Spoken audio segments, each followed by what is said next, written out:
So how many books have you read already? So we completed 3 books so far. Yes, we are live now. Hare Krishna. Jai. Thank you all Vaishnavis for joining in. We are very, very blessed to have Mother Nanda with us, very senior walking, talking Srimad Bhagavatam. So, There's the proof of my seniority. Some of it, anyway. Hare Krishna. like so many of us would, we have those questions. How do we remember so many things from the spiritual knowledge? Like she's truly there. So if you just associate with Mother Nanda, you'll know what it is to loving dealings with Vaishnavas and so much knowledge about the spiritual topic in herself. She's embodied that. So we are blessed to have her and we'll welcome her in our online style. If you're able to unmute, Hari Hari Hari Bol. Hare Krishna. Haribol, Haribol. Haribol, Hare Krishna. Whoever Haribol. can keep your videos Haribol. on, it'll be nice for Nanda Prabhu to also interact with real people. If you're able to, please. Thank you. Yes, Nanda Prabhu, we are ready to hear from you. You want me to share the screen, you let me know, and however you tell us, we will go from there. Okay, so this is what I was thinking. I was thinking, um, I saw in the video that you sent me the sample, there was some interaction, and I'm totally 100% interactive. But I'd like to do the reading because otherwise I'll just keep interrupting whoever's reading when I have a thought. But then we'll make it interactive, and then you can do the one that calls on the people. Is that okay? When that's okay. Okay, ready to start. Nama Om Vishnu Padaya Krishna Prestaya Bhutale. Srimate Bhaktivedanta Swaminiti Namane. Namaste Saraswati Devi Gauravani Pacharine. Nirvishesha Sunyavadi Pastyatya Desatarani. Jai Shri Krishna Chaitanya Prabhu Nityananda. Shri Advaita, Shri Gadadhar, Shri Vasadi Gaur Bhaktivinda. Hare Krishna, Hare Krishna, Krishna Krishna, Hare Hare. Hare Ram, Rama Rama, Hare Hare.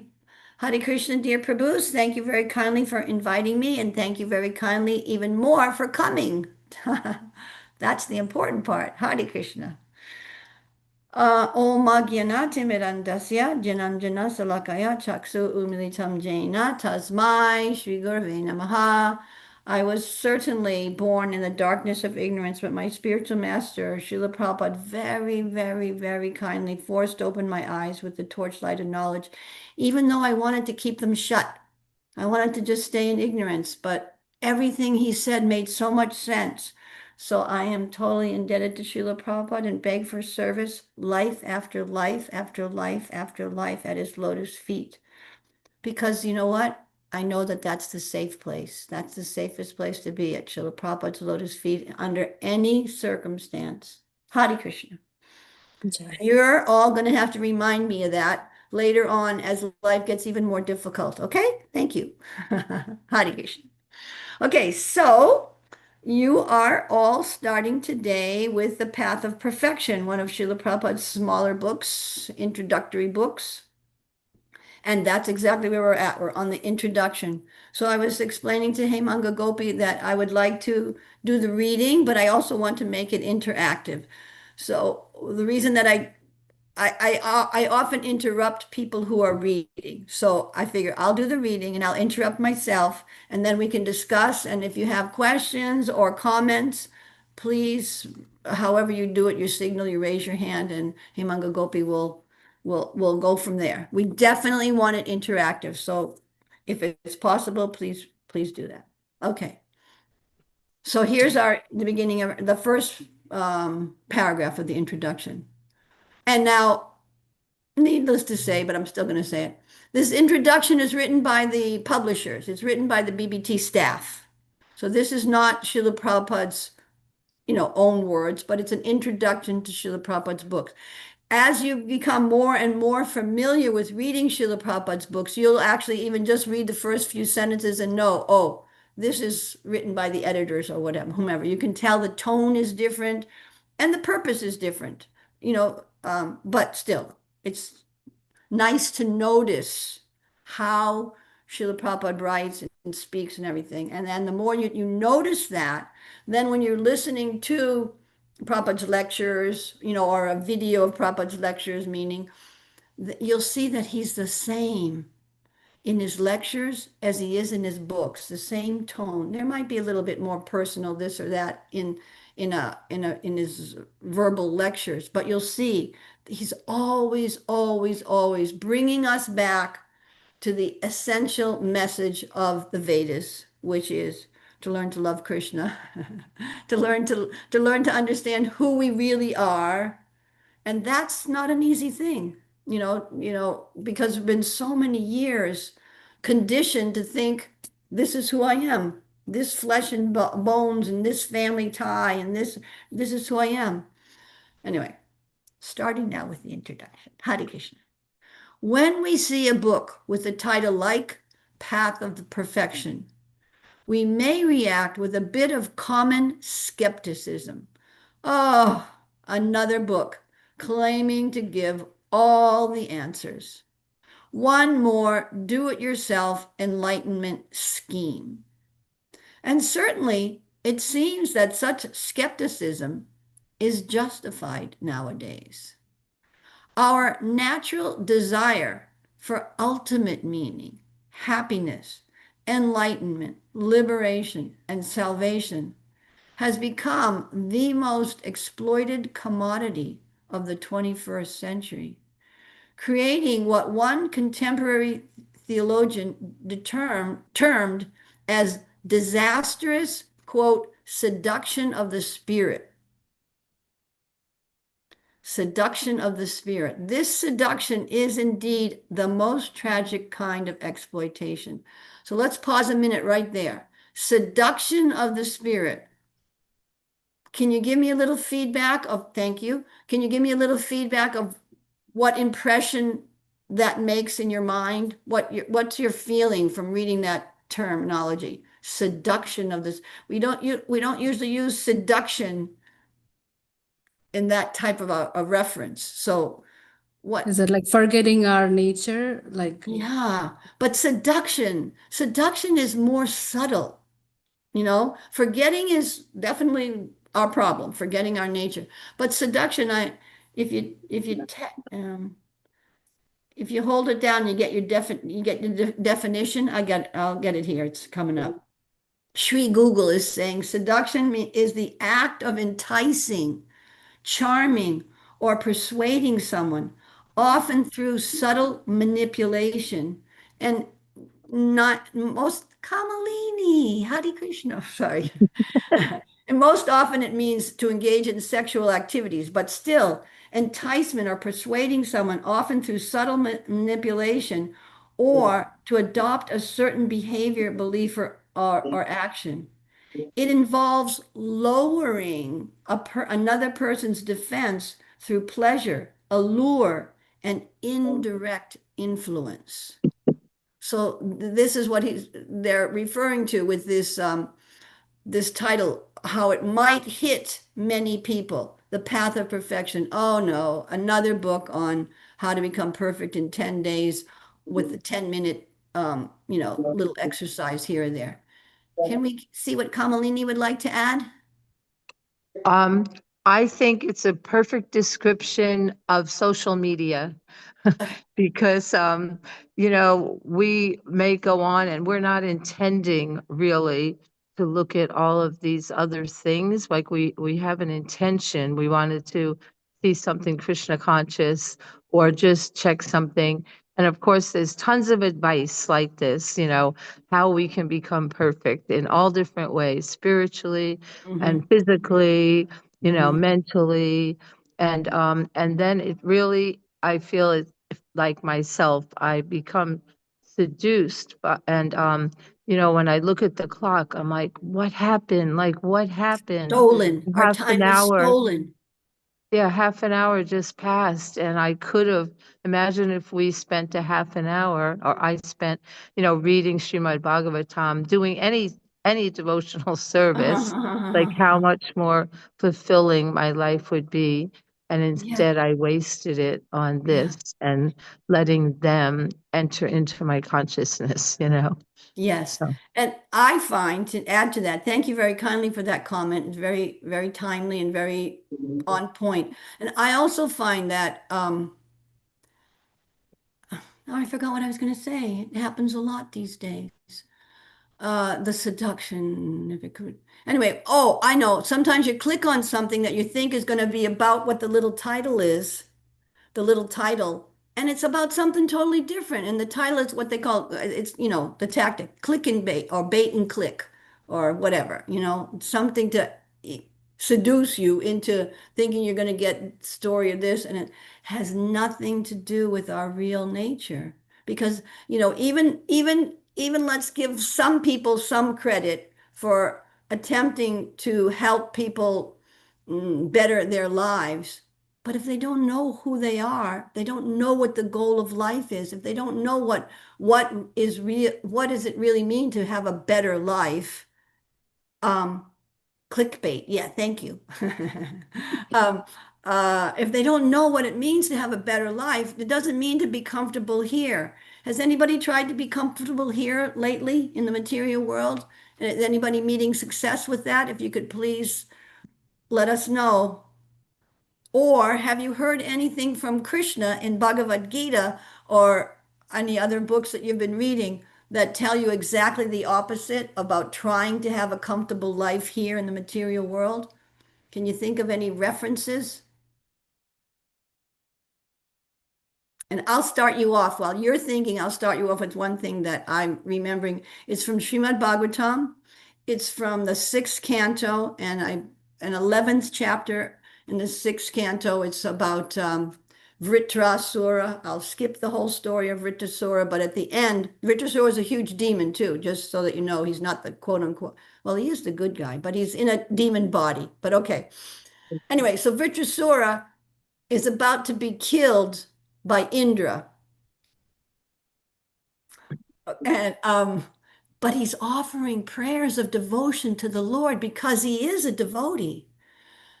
Circumstantially, he had to take that body. Okay, so he's offering prayers, and Srila Prabhupada it's towards the end of the chapter, 23rd or fourth verse, in the purport, Srila Prabhupada says, living in the material world is like living in a hurricane, thinking you're going to be peaceful.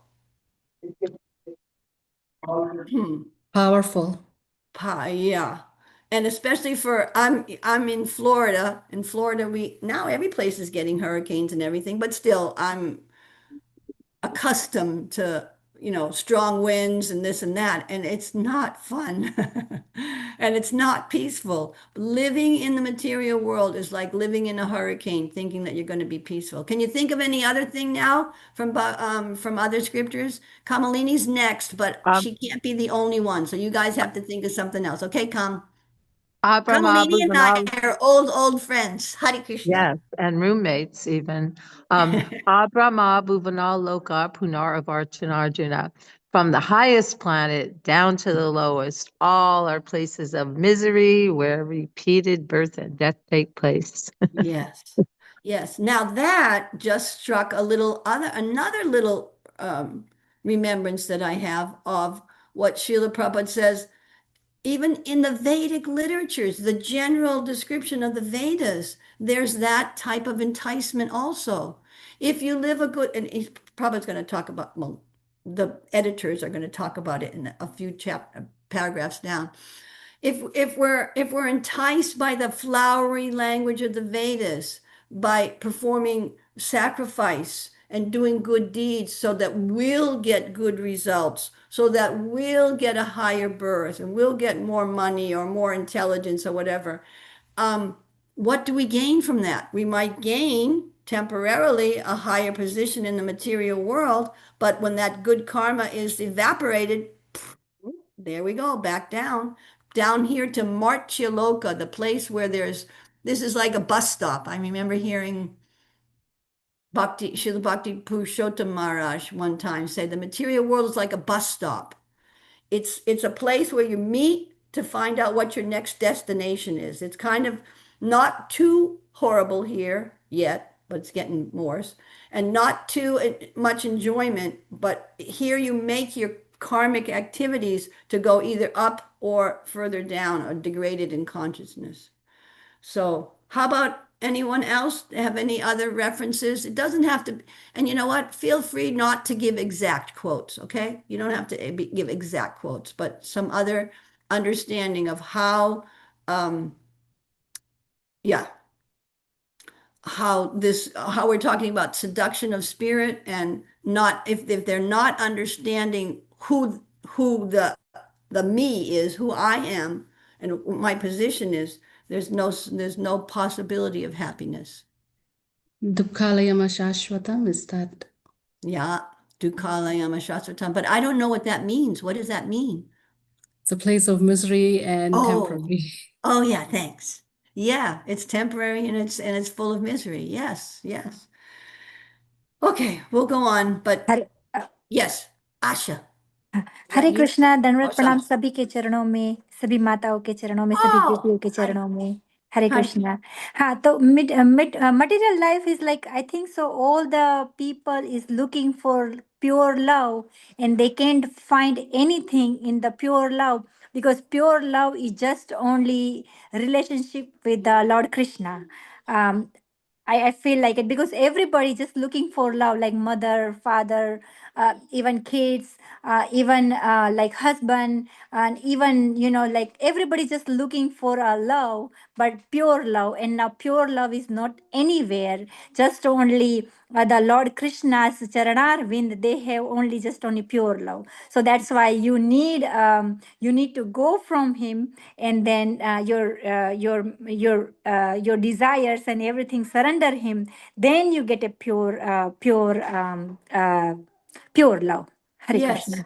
very nicely explained. Thank you very kindly. Pranagopika? Hare Krishna. I just took a second to look this verse up, 522 in Gita. But Krishna says that an intelligent person does not take part in the sources of misery which are due to contact with material senses, because such pleasures have a beginning and end. So a wise person does not delight in them. Very good quote. Very good. Yes. So a wise person. And that's what we feel like after what Kamalini explained happens to all of us. We waste some time, more time than we wanted to, with the bait and click and type of thing, or social media or whatever, thinking that this is going to help me or give me some happiness, and it doesn't. Srila Prabhupada also explains too, in many cases, he also explains that there's so much talk of uniting the world, and he gives the example of the United Nations, and he also says how it's failed. It hasn't united the world at all. In fact, there's just more flags flying now, more divided nations.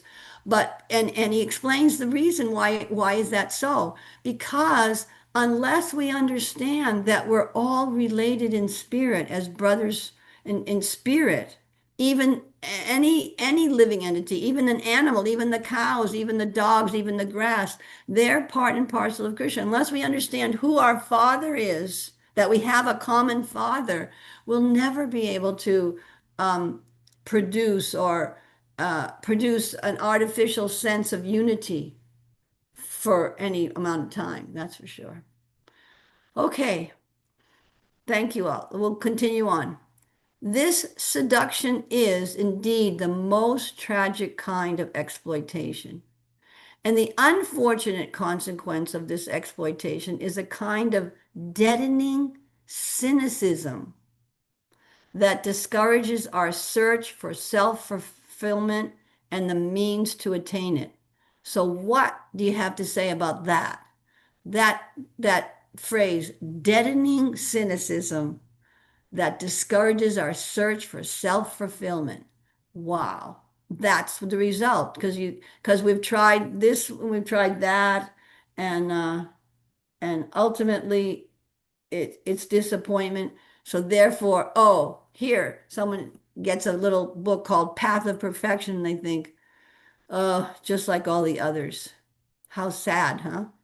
Any other comments on that particular phrase or concept, or have you experienced that before?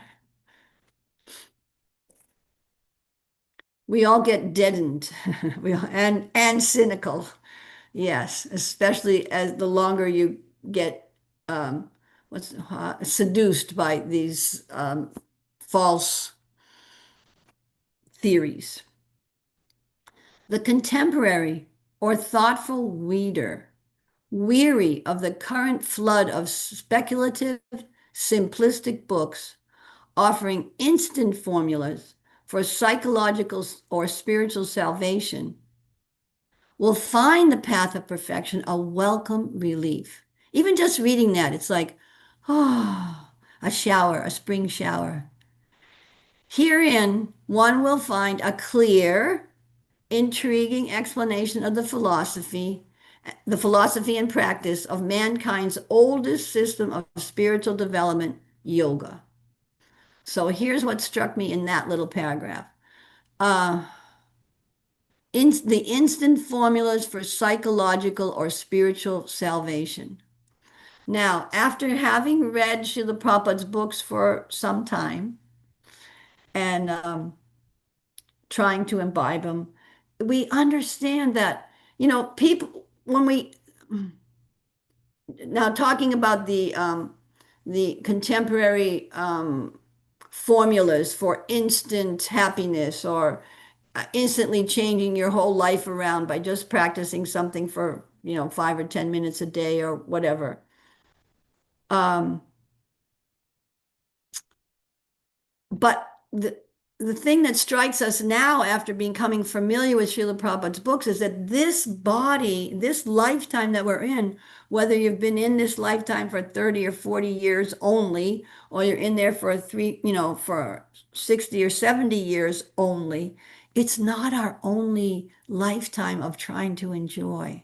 That's a really big, important piece of the picture to bring with us to get a foundational understanding of who we are and where we're at. Because if we don't understand who we are linked to Krishna as part and parcel of Krishna, and we don't understand where we're at, that we've been in this material world, anadi karma pale, since time immemorial. And in every single body that I was in, that dog body, that lady body, that man body, that this body, whatever body, wherever on all the different planetary systems, every single body I was in, that's who I thought I was.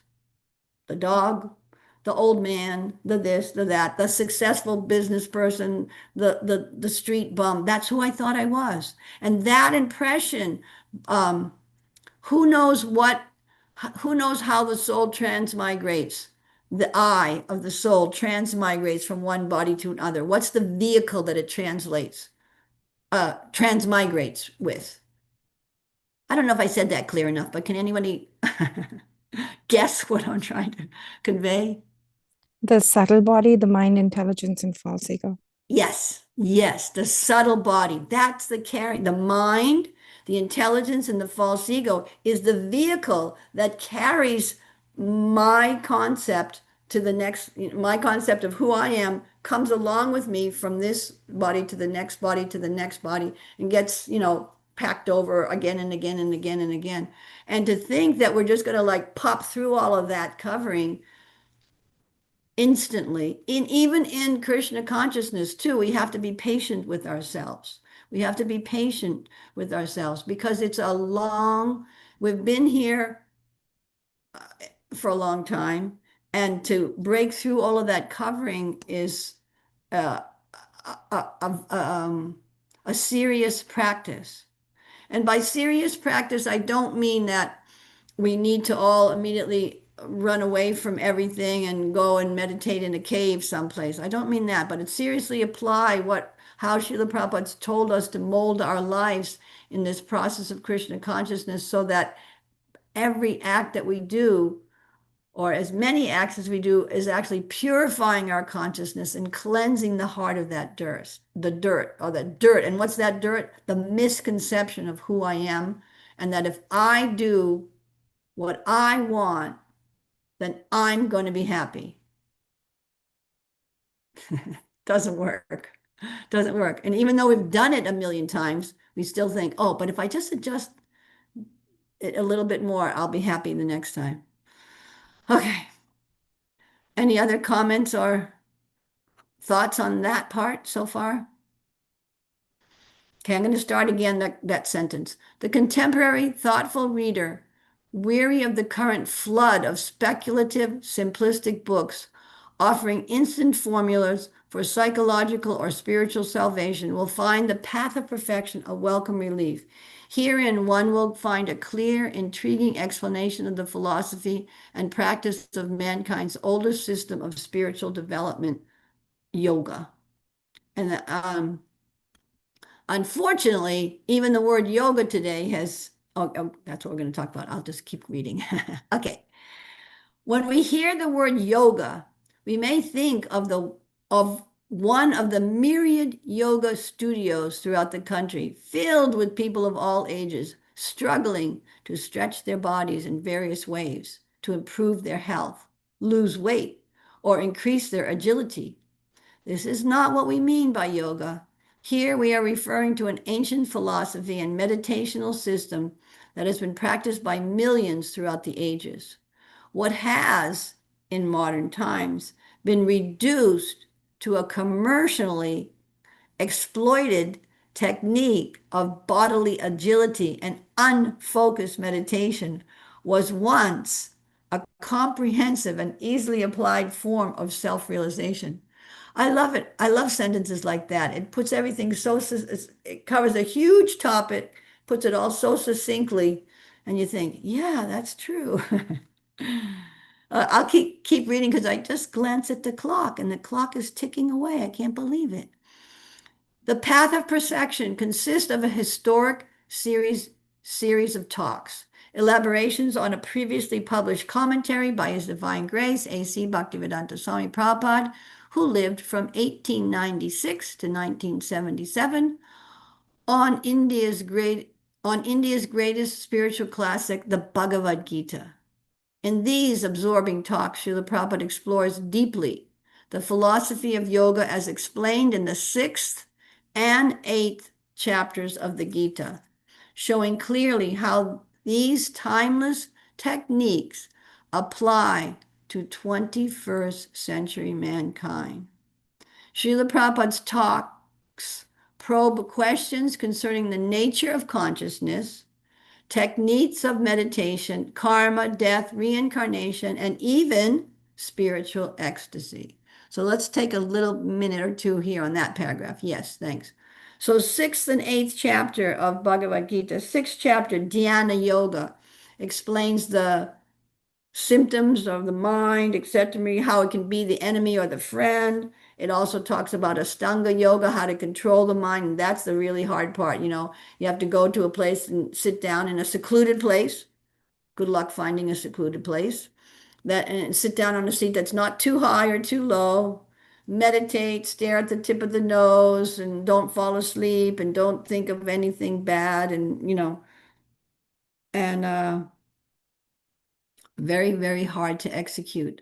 But Srila Prabhupada puts it all in perspective between that, in the Bhagavad Gita, that the real purpose of Ashtanga yoga, the real purpose of all of it, karma yoga and jnana yoga, all of those yogas that are going to be mentioned a little bit more, is to actually develop bhakti, love for Krishna, because that love for Krishna of all the types of yoga, bhakti has the highest result and is the most easy to execute under any circumstance in any one can be in any age or financial circumstance or mental capacity, intellectual capacity or whatever, and still one can offer. Krishna makes it so simple. What does he say? Patram pushpam palam toyam. Just offer me with love, a little water. Now you think he could have said, you have to have an altar made of gold, or at least something has to be made of gold on your altar, and you have to offer me the finest this and that, and you have to make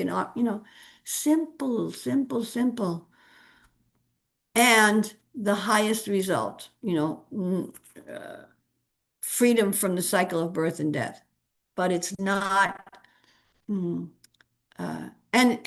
depending on where a person is on their path of perfection, For some, it might be a quick uh, journey from start to finish.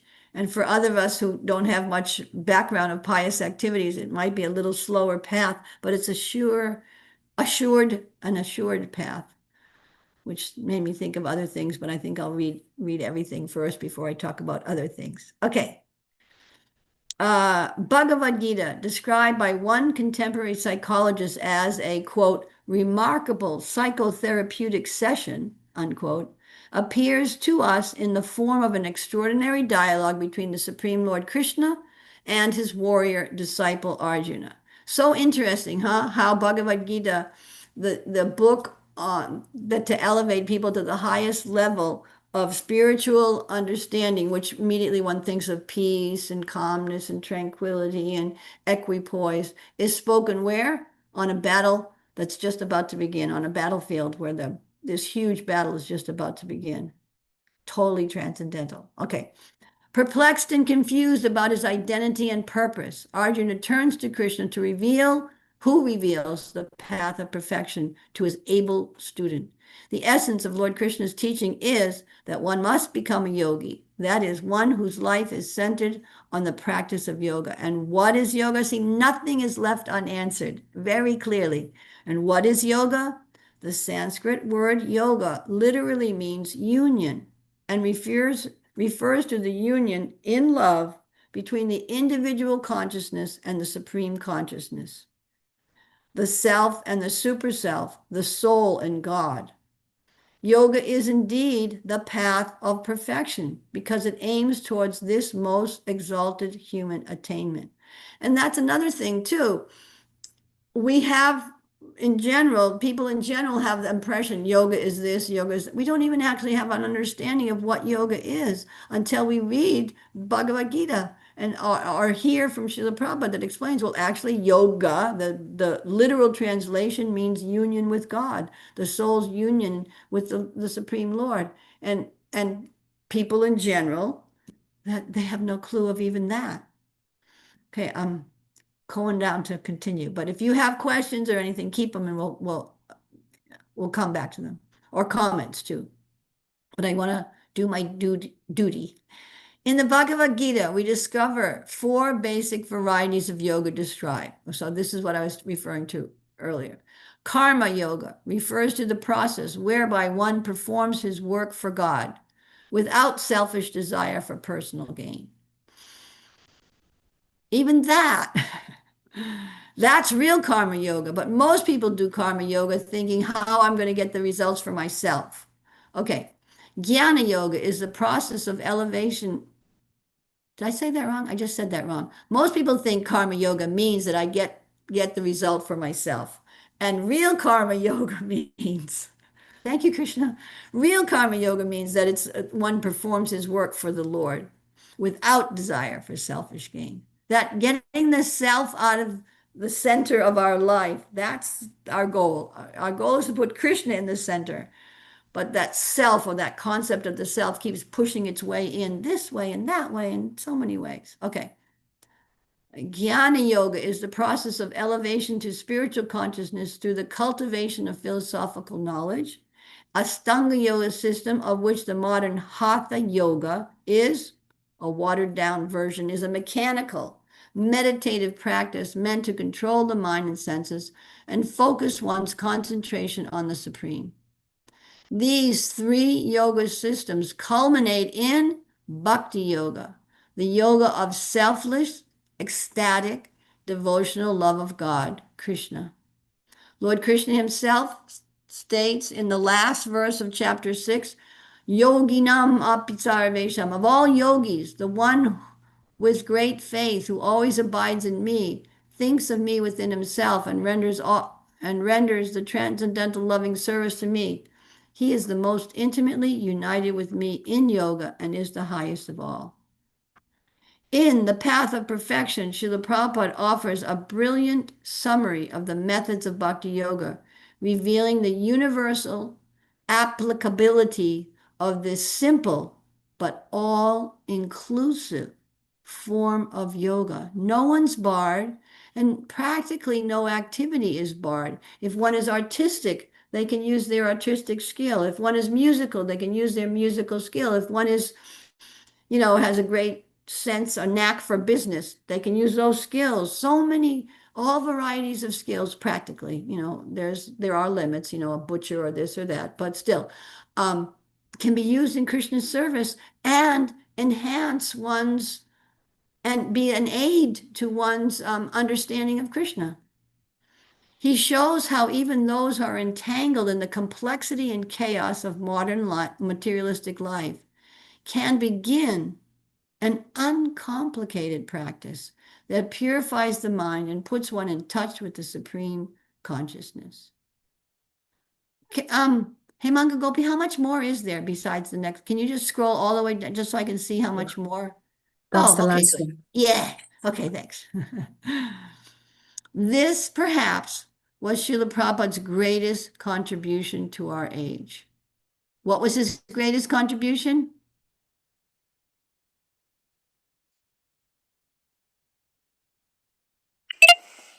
Bhakti Yoga. Yes, thank you. And how else would you like to say that? Would you like to say it in a, can you explain Bhakti Yoga in your words? By doing everything for the pleasure of Krishna. Very good, dear. Thank you. Simple and uncomplicated. Do everything for the pleasure of Krishna. That was perhaps Prabhupada's greatest contribution to our age. Thank you. Srila Prabhupada was an acknowledged master scholar of India's ancient spiritual culture and of its linguistic foundation, the Sanskrit language. So that strikes a memory. I was just reading just yesterday in Lilamrita. You'll be very happy when you start to read the Lilamrita, if you haven't read it already. But anyway, Srila Prabhupada was in Hawaii. It was 19, I can't remember, 70 something. Sorry.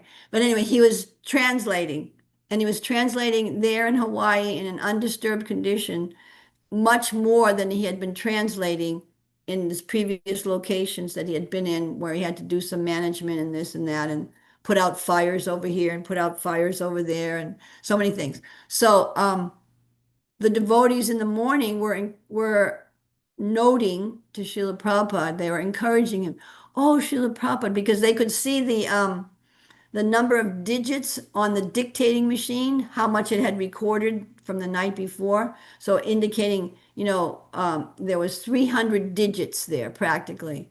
And so they were very impressed. And Prabhupada had translated a lot that night. And so they were encouraging, oh, Prabhupada, you went so fast. And Prabhupada said, I don't, this is my paraphrase. He just said, I don't go fast. It's not just a question of translating the word for word. It's a question of he said, I have to think very deeply how to translate the meaning behind it into, for this contemporary modern society. And he was specifically giving a reference to eighth canto, um, Gajendra. Yeah, Gajendra's in the eighth canto, right? Anyway, I'll go off on a tangent on that, but not right now. But anyway, he was, and in that story, the fight between the elephant and the crocodile, even though the elephant is so obviously much stronger and more powerful than the crocodile, because the elephant wasn't in his natural habitat. He was in the water when the crocodile caught him. The elephant, started to lose strength after a prolonged fight of 1,000 years with the crocodile. And the crocodile, even though so much smaller than the elephant, but still a hardy contender, still because he was in his element of water, he was still getting food and enlivened for his senses, and he was getting stronger. And so Prabhupada immediately took that story and put it in a contemporary context of some difficulty that somebody had been having in ISKCON in a higher position. And Prabhupada was encouraging, if there's difficulty in whatever position you're in, keep with the process of bhakti yoga, even if you might have to occasionally take a step down, but stay in the boat, stay in the process, because ultimately it's all because of your intention of trying to satisfy Krishna in some way, that the solution will come.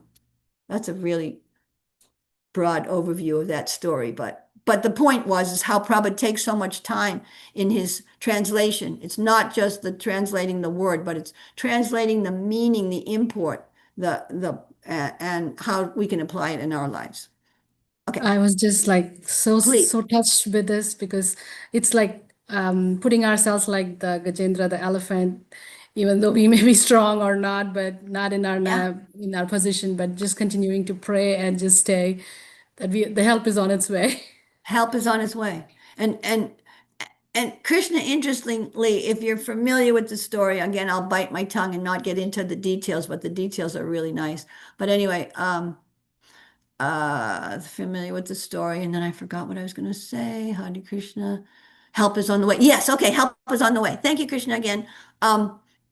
Gajendra was fighting not for a few hours with that crocodile, not for a few days, not for 1,000 years. And And years. then Krishna gave him the ability to remember his prayers that he had learned in his previous life.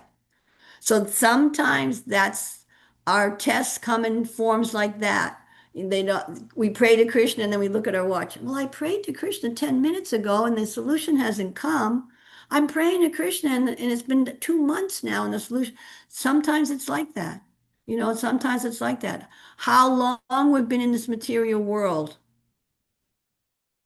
and how determined we are to stick to the process that's going to get us out. I'm going back to this purport right here. Okay, not the purport, but anyway. But he was not, okay, yes, talked about Prabhupada's, how he acknowledged it's not, but he was not merely a textual scholar or philosopher or theologian engaged in the manufacture of interesting philosophical or theological notions.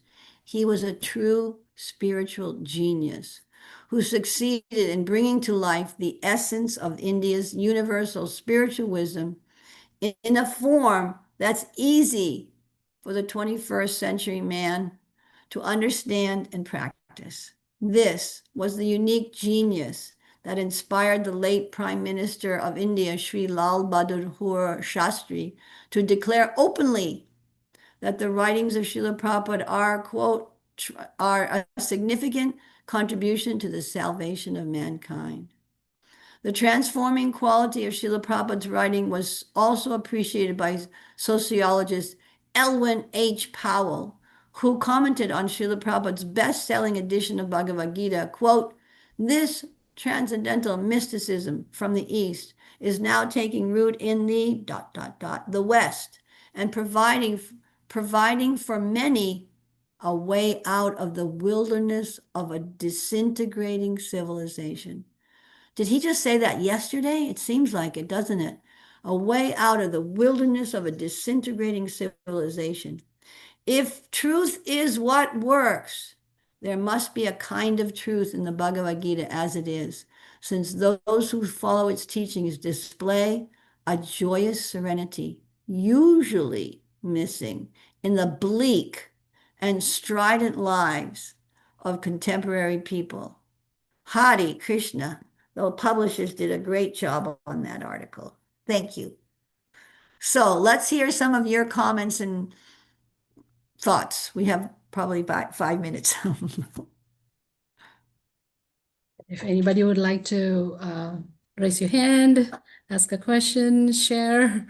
Jai Shri, Hare Krishna. Hare Krishna.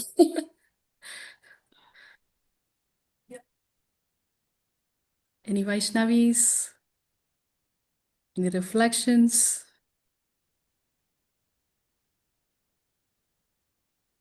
How about if you do, yeah, some reflections. You have to give some reflections. Hopefully you have something to reflect on. So, Saragrahi second, Mataji, yeah, yes. second paragraph, it said, it was talking about thoughtful people, the book being. So recently I had an experience where I was discussing with a group about Krishna generally, on how, the supremacy of Krishna. And I kind of faced a lot of opposition because somebody said that they want to go to different gods for different medicines, like if they have different type of headaches or different things, and one god gets lonely out there, and so we need these.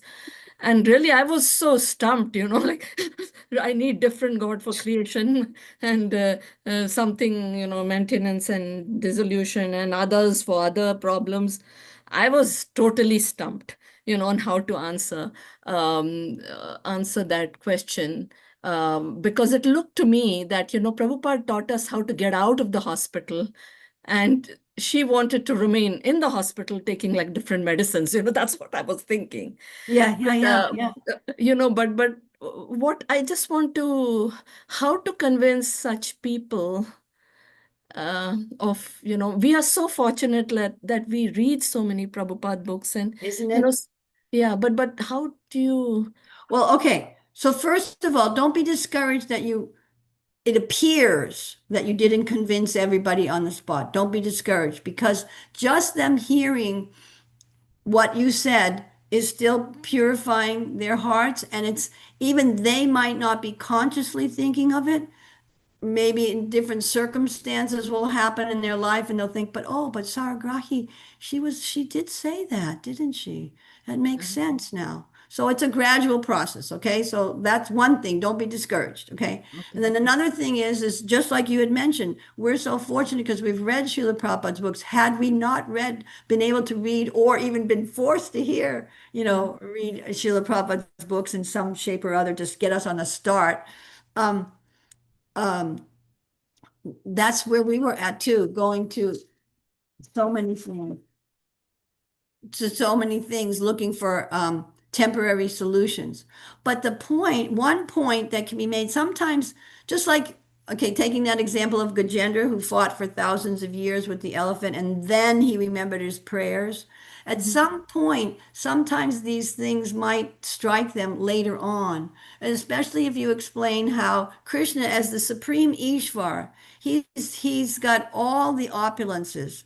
Not only is he the source of creation, but he's the source of the people who do the destruction. He's the source of the people who give benedictions to higher planets and this and that, so many things. And they can't do anything without his permission. Not a blade of grass moves without his permission, and his knowledge. So, um, so sometimes explaining that concept, it might not take hold right away in their consciousness. They might need to come to another kirtan or get some more prasadam or this or that. It's a process like that that'll make the consciousness come and click to it, or have it click. But that's a suggestion. okay, thank you. Or thank you. Mhm. Janava? Janava, yes. Hare Krishna, Nanda Prabhu, Danvat Pranam, all glory Hare to Krishna. Srila Prabhupada. It's like personal question, Prabhu. It is like um, I'll I'll be doing very small services in the temple, but I'll feel that I'm very bad at communicating. So I feel like I want to take more services, but it's just that if my services get increased, then communicating with others will become even more worse. Yeah. So can you please tell about few tips or something where I can communicate with others properly? And one more fear is that if I take up services and I have a fear of criticizing, it's like if anybody criticizes me, then I cannot take it. So I want you to talk about those things, Prabhu. Um, Patience. So Srila Rupa Goswami, in the Nectar of Instruction, he gives us guideposts, you know, how to stay on the road of bhakti, okay? And they're very helpful to imbibe those guideposts because, like, if you were in a big city and you didn't know well, now we have our GPS and our phones, but in the old days, when you didn't know where you'd have to ask somebody. They said, well, go down to the street. When you see the gas station, take a left, et cetera, et cetera. So they give you a visual of how to get where you want to go. So now, specifically regarding your question about doing your services, but you're challenged, some of your challenges or one of your challenges is how to communicate properly, and that gives you an anxiety. So you can practice that. But again, don't expect that, you know, you're gonna you're conscious of it one or two times and you'll be able to execute it for the rest of your life because you did it one or two times correctly. That's not how life is, and it's not how the process of bhakti is either. It's not a quick fix in the sense of, there's instant, there is instant purification, but there's so much purification needed, we'll say, put it that way, okay? So just you might want to try even saying right out in the very beginning, because I just need you need to be patient with me so that I can communicate properly, so that I understand what the parameters of this particular service are, what the do's and the don'ts are. Sometimes I might misunderstand.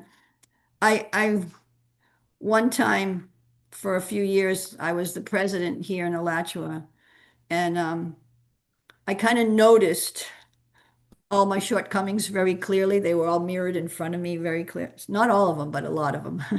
Anyway, so oftentimes my immediate reaction, my immediate verbal reaction was not ideal. So I ended up saying, "Oh, I'm sorry. Can we try that again?" And we would restart the conversation. And I would, if I was conscious, I would try to speak, in a more positive, encouraging way. So I noticed that one of the mantras that I chanted quite regularly as a temple president was, "Oh, I'm sorry, Prabhu. Can I try that again?" "Oh, I'm sorry, Prabhu." You know what I mean? So it takes a while. It takes a while. But okay, now back to Srila Rupa Goswami. He gives us the guideposts. We have to endeavor. We have to be enthusiastic. We have to endeavor with confidence and patience. Patience. Yeah. We have to be patient. So I find for myself that I'm my worst enemy. I did this wrong. I can't remember that. I did this. Oh, you know what I mean? I'm my worst. I'm just constantly bringing myself down. So we have to try to, override that and see how, well, I'm making my endeavor and surely I can improve and it's not a lost cause, but um I just need to practice. And with the help of others and some guidance, maybe, and maybe even a little bit on your part, if you feel an anxiety because you haven't communicated properly, then you could maybe say that. "Oh, that didn't come, oh, I should have asked or I should have said it or whatever, and I'm sorry I didn't. So can you help me?" Most people will respond in a positive way and an encouraging way. That's just a few things. Does anyone else have some suggestions that they'd like to offer? There was another part to that too, am I right? Yes, What Prabhu. was, Criticizing. Yes. oh, say that again though, what the circumstance. Criticizing. If anyone criticizes me, then I Oh, can't take it. okay. Yeah, okay. Criticizing it. Hmm. Again, it's a perspective. Just like I have in my house, but it's out of your view here. I have some crystals that hang in the window so it catches the sun, and then it is the same, that sunlight that comes in, it spreads the colors out, and so you get little rainbows on the walls. So criticize them. If you feel like you've been hurt, then you have to try to remember who you really are. You're not that conception of yourself. You're a spirit soul, and how I'm perceiving it, I might perceive it, I might perceive that, oh, they're just telling me that I'm good for nothing or this or that. But actually, and even perhaps that's their motivation, okay? Perhaps. But still, what can we get? What positive nuggets can we get from that? Let me try to do it better. Let me be careful how I speak. Let me this or that. And, and let me pray to Krishna that I don't become discouraged by the criticism. That's some things that I can offer. It's hard, it takes practice, and some go easier than others, but it's worth the practice. Thank you so much, Prabhu. Thank you so much. Hare Krishna. Hare Krishna. There is a reflection on the post. Can I read it? They're not able Yes, to see. I see them flash on, but I can't. Yes, please. Hare Krishna, thank you for the beautiful reflections. Your words are inspiration, are very helpful. It is a powerful reminder that in leadership, our strength does not lie merely in our abilities or position, but in our willingness to recognize our limitations and place our trust in Krishna, like Gajendra. We may struggle through challenges, think we must resolve everything on our own, but true wisdom comes in turning towards the Lord with humility, sincerity, and patience. What practices can help leaders remember Krishna and remain spiritually grounded, especially during prolonged challenges where control and ego tend to take over? So this is a question she has. What practices, like if you could suggest any practices for the leaders to remember Krishna, to remain spiritually grounded, especially when the problem is really prolonged.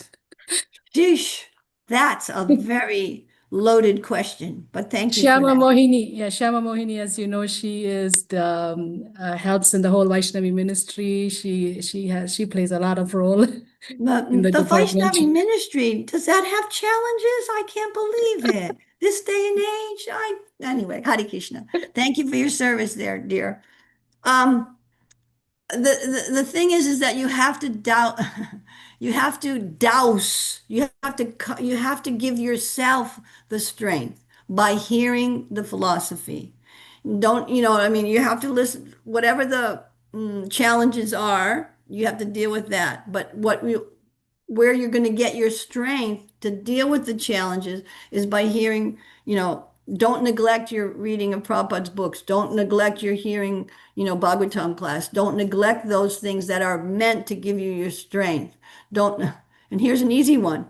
Don't neglect concentrating on your rounds every day and not thinking of the problems that are on your plate. That should be so easy to do, right? Right. You know what I mean? So, but try to give yourself that, because that's our strength. And that was in the sense of comparing again, Gajendra. Gajendra was out of his element. He wasn't listening to the Bhagavatam. He wasn't, whatever. You know what I mean? But he was out of his element. So you have a certain expertise and a certain propensity and a certain service that's been given to you, whatever circumstance that is, but circumstantially with yours too, of, big issues that go on and on and on for years. Do some of them go on for years, maybe decades? Yes. Okay. So you have to give yourself you have to, even sometimes you have to take a break. Okay, I'm for 2 weeks or whatever. I'm saying this quite without knowing anything of your circumstance, but still, I'm still going to say it. So 2 weeks, go on a retreat where you're just hearing and chanting, or 1 week, or even a weekend. I have a very nice friend who every Ekadasi, she does not communicate on social media. She doesn't use any social media, any internet. She takes one or twice a month, no internet at all, and chants or has a day like that. Probably not going to fit in your life really easy, but just an idea. You know what I mean? An idea. Put it. There are solutions, but the solutions are not necessarily how to solve the problem per se, but how to keep the peace and mind and your focus intact. And so consider that, whether it's going to a retreat or taking a retreat or taking a certain time or, blocking your access to all the problems and complaints for an hour or two, do it if you find that it's going to be helpful. Amazing. Thank you. Okay. Any other questions, dear Vaishnavis? Or we are at the time limit. We So I are don't at our time limit. I was looking at that. Hare Krishna. And anyway, so thank you very kindly, my dear devotees. Your cyber association is appreciated very much, and maybe someday we'll even meet in person. That would be even better. Hare Krishna. Hare Hare Krishna. Jai. All glories to Srila Prabhupada. Jai. Vanchakalpa tarubhyascha kripa Vanchakalpatarubhyascha, sindhubhya kripa patitanam pavanebhyo Vaishnavi. patitanam pavanebhyo And thanks to you for putting up with me. Hari bol. Hare Krishna. Thank you. Hare Praise Krishna. Nanda Hare Prabhu Krishna, ki dear. Hare Krishna, jai. Jai. Jai Shri Srila Hare Prabhupada Prabhupada Krishna, ki ki jai. jai. Bol Jai. Premanandi, Hari Hari Bol. Hari Hare Bol. Hare Hari Hari Bol. Bol. Thank you. Thank you. Hare Krishna. Hare Hare Krishna. Krishna, We'll end the Mataji. call here. Mataji has come out of the call. So thank you all Vaishnavis. Hari Hari Bol. Hare Krishna. Thank you, Mataji. Jai.